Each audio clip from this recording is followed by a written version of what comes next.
Panglima TNI dan juga Kapolri menggelar rapat tertutup dengan Satgas Operasi Nemangkawi.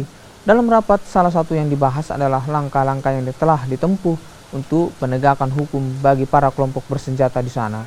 Selain itu, pemberian arahan untuk penegakan hukum selanjutnya juga diberikan agar kelompok teroris itu bisa dihentikan khususnya di wilayah Kabupaten Puncak dan juga Intan Jaya.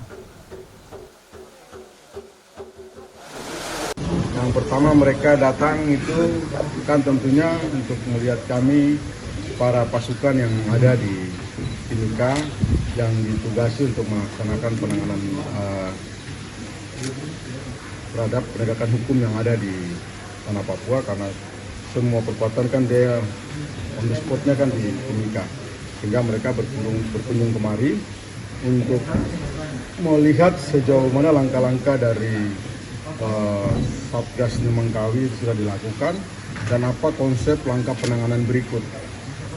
Sehingga itulah mereka singgah untuk memberikan menerima masukan dan memberikan nasihat saran bagaimana untuk langkah-langkah tindak selanjutnya.